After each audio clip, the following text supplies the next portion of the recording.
Hello, and welcome to ESG Talk, your go-to source for insights and advice from leaders in environmental, social, and governance. I'm your host, Andie Wood. Today, I'm joined by Miguel Sossa, Vice President, Sustainability GTM Lead of Capgemini Americas. As a business and technology transformation partner, Capgemini works with some of the world's largest corporations to innovate and transform their businesses for a digital and sustainable future. Today, we're tackling the urgent need for sustainable supply chains and the difficulty that Scope 3 emissions pose in measuring a company's carbon footprint. Miguel, thank you so much for joining us on the show today. It's my pleasure. Thank you for having me. So I thought we'd start by laying some general groundwork before we get into the rest of the topic. So could you help us a bit by explaining supply chain intelligence and how supply chains impact the overall footprint of a company? How does that maybe go beyond what most people imagine when they're thinking of a supply chain? Sure. So looking at some of our recent research, for many organizations, supply chains account for almost 80 to 90% of their greenhouse gas emissions. And I truly believe, and I think the purpose of today's call is that as companies battle climate change, a large portion of it will be won or lost in the supply chain itself. So what that means is that we have to be smart in how we're utilizing resources, not only the mechanics and the functions of supply chain, but the relationships which impact it. But if we take a quick step back, some of our viewers probably know supply chain inside and out, but some might not. So when we're talking about supply chain, literally think about what you ate this morning and the farmers that help contribute to that. Or if you're driving that EV to work, we're talking about the miners and the companies extracting that lithium for the batteries that are powering that car. If you're watching this on your laptop, all the widgets that go into that. So everything that is coming to build that product to you. So what we're looking at, companies are under extreme pressure for more transparency and sustainability within their supply chain. And being able to manage that supply chain has everything to do with traceability and maximizing that efficiency. And so this is why it's going beyond what people typically are thinking and linking to supply chain intelligence. And it's because without those right relationships and partnerships, that product flow, information flow, and financial flow can all be impacted. So it's going all the way back to the consumer, and that's what I'm looking forward to discussing today. Brilliant. Thank you very much. So obviously, if we're talking about a lot of information flow there, so it starts to make a bit of sense that we talk about this in the scope of sustainability. So presumably there are ways that understanding and investing in that intelligence and that data can help a company achieve its ESG goals. There are. And understanding what levers can be used in order to creating sustainable investments is necessary to achieve ESG goals. There are many products and incentives out there right now which support the growth of supply chain intelligence and help to optimize the efficiencies in which we in turn can reduce carbon emissions associated.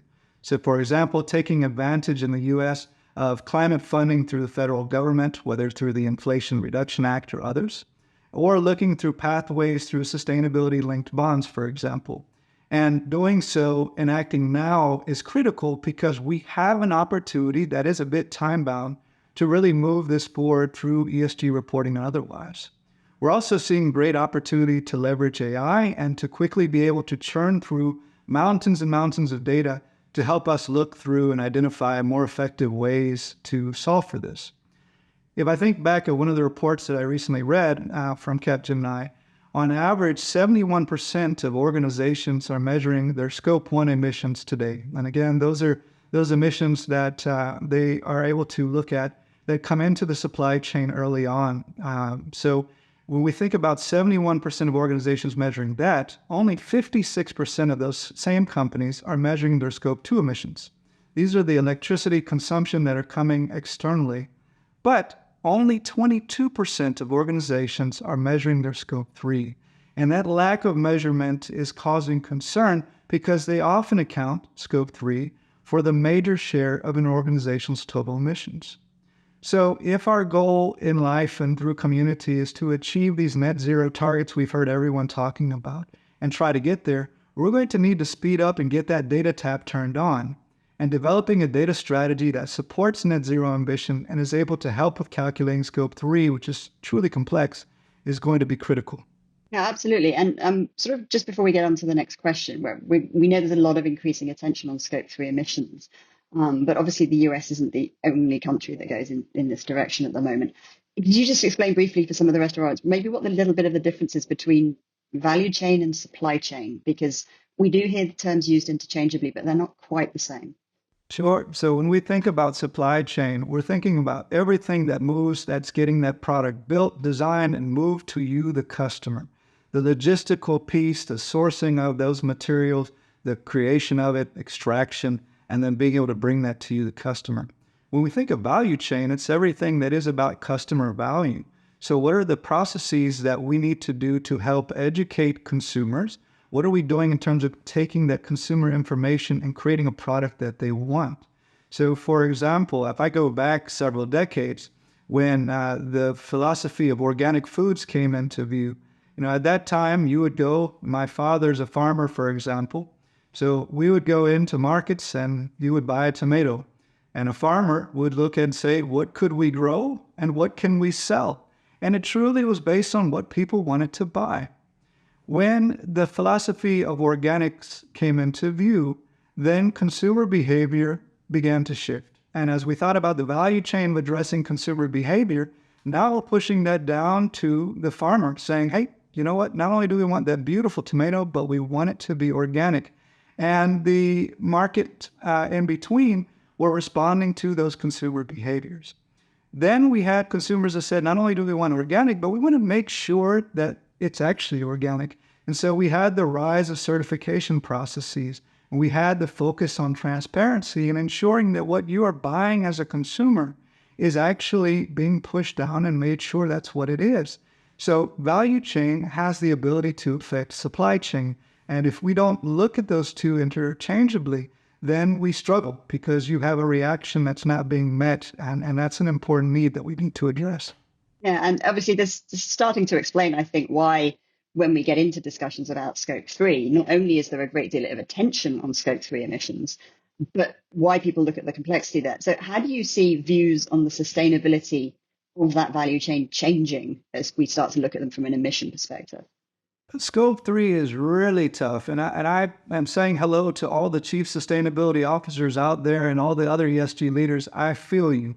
I used to work in doing ESG reporting in a prior life, and I can tell you it's a real challenge because it forces companies as well as this board to examine not only how to track and trace and report it, but also to take a look at each and every one of its partnerships and how business is done.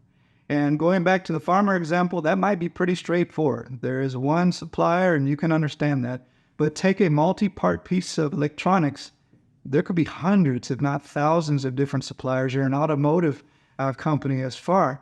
And so when we take a look at that, the first important step is to help organizations transform how they are thinking about it. And if they are serious about climate change, taking that first step, which is hard, to baseline that data, ensure that they have a clear perspective on how to assess and bring standards into different components of that, and then ensure that they can manage and act on what they find.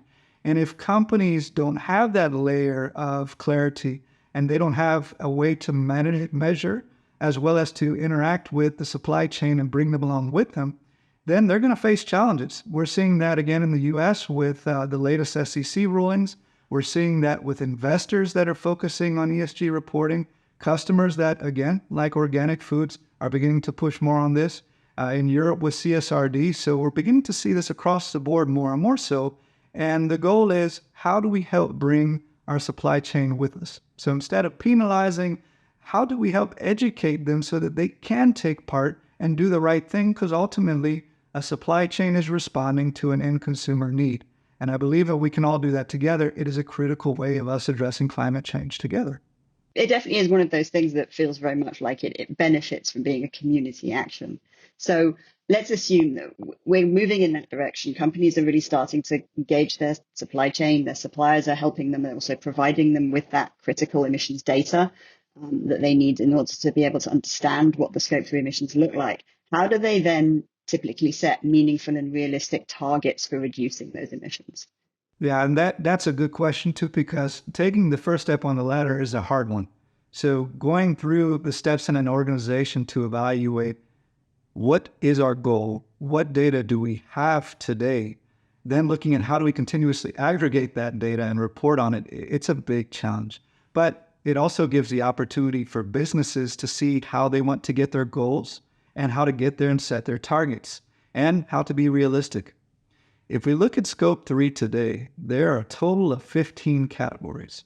So taking a step to just address a few of these at a time is a huge way to begin. There are helpful frameworks. So for example, Science-Based Target Initiative, or SBTI as many of us call it, is aligned with the Paris Agreement to help us achieve the goals that we've set forth as a country and as a globe. And also we have frameworks around Scope 3 through the CDP framework, also known as Carbon Disclosure Project.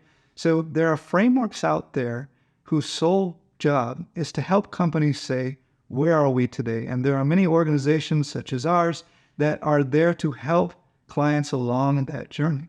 But I'm also proud because it's hard to talk to clients unless you're walking the talk. So, as part of our ESG policies and objectives, we're striving to be carbon neutral and in our own operations by no later than 2025 and becoming a net zero business by 2040. And we also believe that we need to help our clients. So our CEO set a goal of helping to reduce our clients' emissions by 10 million tons by 2030. So again, taking that first step is hard. Don't do it by yourself. Look at best practices for your industry. Work with partners who can help you achieve that. And then set realistic goals and push that as part of maybe the KPIs for your organization so you can achieve what you need to throughout that. Yeah, I think certainly that don't do it by yourself is something that I think we're increasingly hearing as words like unprecedented are using in describing, for example, SEC climate disclosures. There is a lot of support out there, especially from companies like yourselves. Now, I think one of the things you've been very successfully arguing is that sustainable supply chains are the future for many companies. And we hear that demand and that need for the value.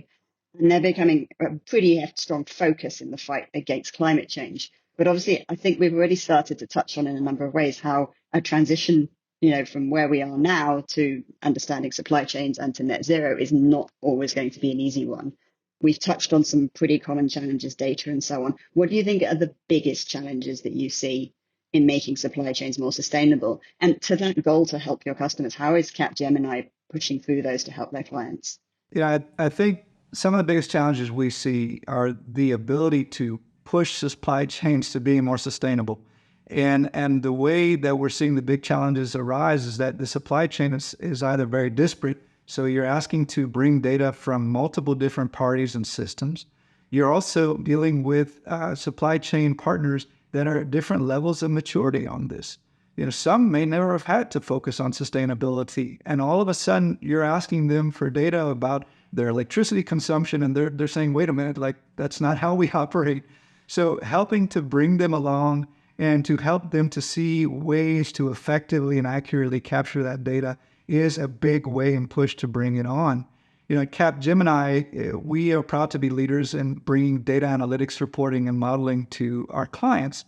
And when we think about where the sweet spot is, it's happening where emissions reporting can help companies confidently say they're doing the right thing. And in my heart of hearts, I do believe that companies want to do the right thing. They just need the tools to do so. And they also need a common language to do so. And they need clarity that there are going to be incentives if they do so, not just for tomorrow, because most of these companies operate in multi-year worlds, and they need to have those incentives. So again, we're helping them to have clarity around that. We've stood up teams looking at climate funding to help educate them. We have tools that we utilize to help evaluate clients on where they are in their technology stacks and making the right choices. And again, the goal is helping to make your supply chain heroes and heroines and less about looking at them from a punishment perspective. I really believe that if we can help educate and grow together, that companies want to do the right thing, and it will help them to future-proof their business as opposed to thinking about this as a challenge. So I love this challenge and think about it daily, and I'm hopeful that we can continue to help because it is critical for us. Yeah, and just one final piece on the data front before we move on to talk about maybe some of that positive side and think about the opportunities. Does it matter that that data is then transparent, is transparently reported when we're looking at trying to create sustainable supply chains? I do believe that there are some information that inherently some companies may want to protect because maybe it's their secret sauce. And I can understand that there is some secret sauce in every company that they really don't want to share because of the competitiveness. But with respect to some of the data that's being asked from a sustainability perspective, it is important. I go back again to my father's sort of background as a farmer, and I wonder how important transparency was in him establishing trust with his just initial community. This is the food you eat. It's going to take care of you. It's not going to harm you. And similarly, consumers are wanting to know the same thing. Are what we buy from our companies, is that what we want to have? And is this helping to achieve the goals that we have as a community?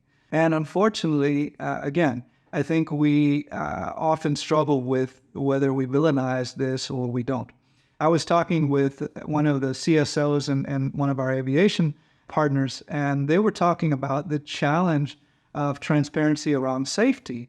And then we got on to saying, well, if there's so much focus on safety, why is sustainability so different? Because this is the safety for our future. And it's just a challenge. So I believe that transparency gives us the opportunity to do what we believe is right. It helps to bring clarity. And I also think it helps to move the entire world forward because everyone knows where the playing field is. And as long as we set the same bar, then people can rise to that occasion with the right tools and support. Yeah. And I think another thing that is often repeated is it's very easy to focus on risk, whether it's the risk of doing this work or carbon transition risk. But what about those opportunities? There are a lot of opportunities out there for companies to decarbonize. So do you feel that some of those are maybe being overlooked? And how, when they're looking at what's available, maybe under the Inflation Reduction Act, can a company decide which specific initiatives are the right fit for them and how to consider the costs? Absolutely. And I think they are overlooking to some degree, and that's because they're struggling with trying to figure out what they are able to go after. But when we did a survey, we found that 75% of executives believe that they can't achieve their sustainability goals without the climate tech of green hydrogen, renewables, gigafactory, etc. But when it came down to looking at the products coming out of climate tech, so whether it's sustainable aviation fuel in the conversation I just mentioned with the aviation partners, or if it's low carbon hydrogen or cement, these products currently cost a lot more than alternatives. So it's imperative first and foremost to look for opportunities to utilize digital technologies like AI and digital twins to reduce that cost and bring parity. Otherwise, we have a consumer dilemma of where most consumers, and we've seen that over the last several years, are going to go for the cheaper alternative. So first and foremost, how do we help make these products and solutions available at scale and at a cost that people want? And then secondly, how do we help to move in a direction where we can help them identify what financial opportunities and incentives are available to them? The Biden administration has moved $2 trillion worth of climate funding. If you are not taking advantage of that today, you are actually at a disadvantage. So how can we then help clients and companies around the country and multinationals around the globe to see clarity in taking part in this is critical.